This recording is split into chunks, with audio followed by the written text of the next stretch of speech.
Assalamualaikum warahmatullahi wabarakatuh. Apa kabar semuanya? Semoga dalam lindungan Allah Subhanahu wa Ta'ala.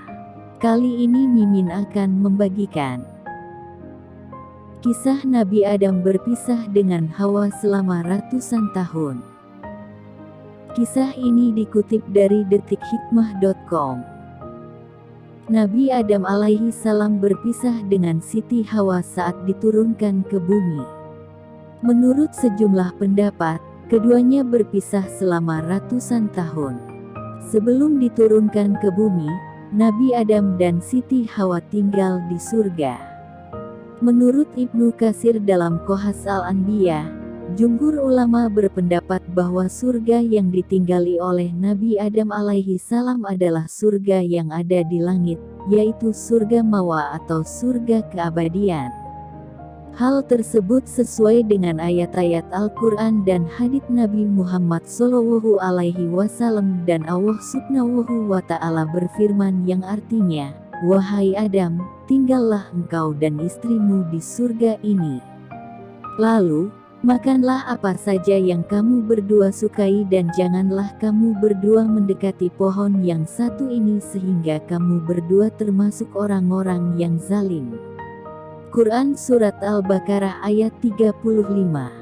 Ibnu Katsir menjelaskan, alif lam pada kata al-jannah, surga tidak menunjukkan untuk makna umum dan tidak juga dikenali secara lafaz, namun dikenali secara akal yakni surga mawa yang sering digunakan dalam syariat.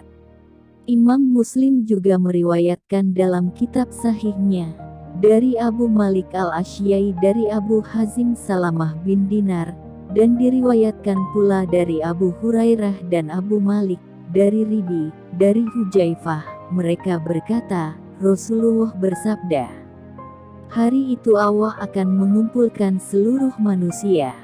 Kemudian orang-orang yang beriman berdiri ketika surga sudah semakin menjauh dari mereka. Lalu mereka datang kepada Nabi Adam dan berkata, 'Wahai Bapak kami, mintalah agar pintu surga dibukakan untuk kami.' Lalu Nabi Adam berkata, 'Apakah kalian dikeluarkan dari surga hanya karena kesalahan Bapak kalian saja?' Dan seterusnya hingga akhir hadits. Namun, terdapat pula ulama lain yang mengatakan bahwa surga yang ditinggali oleh Nabi Adam alaihi salam ketika itu bukanlah surga keabadian. Hal itu dikarenakan di sana Nabi Adam alaihi salam masih mendapat pelarangan, yaitu untuk tidak mendekati pohon terlarang.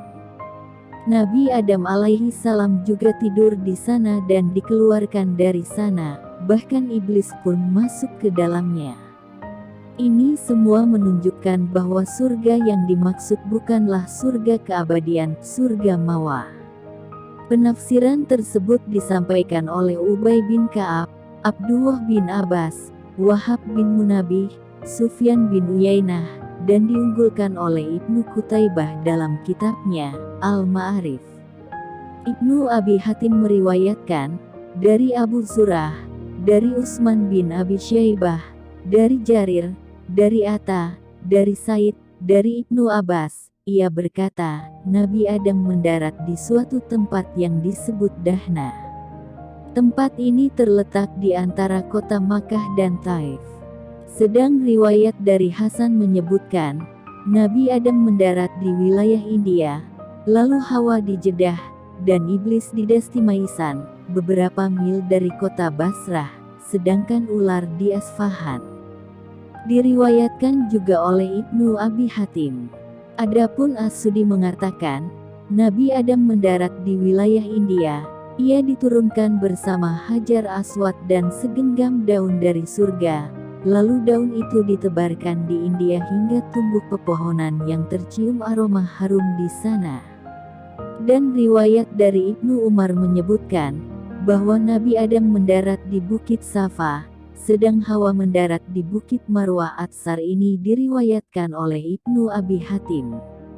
Nabi Adam alaihi salam dan Siti Hawa berpisah selama 200 tahun saat diturunkan ke bumi, sebagaimana dikatakan Abdul Mutakin dalam buku Kain Ihram Anak Kampung.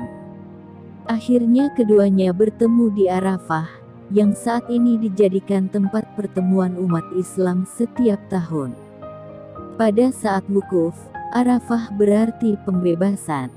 Seperti dalam riwayat Imam Tirmidzi, tidak ada hari paling banyak Allah memerdekakan hambanya dari neraka daripada hari Arafah. Sesungguhnya Allah mendekati dan membanggakan mereka kepada para malaikat seraya berkata, apa saja yang mereka inginkan akan aku kabulkan. Ada pendapat lain yang menyebut, Nabi Adam alaihi salam berpisah dengan Siti Hawa selama 500 tahun, 300 tahun, bahkan ada yang mengatakan 40 tahun. Wallahu a'lam. Demikian yang bisa kami sampaikan, semoga bermanfaat. Sekian.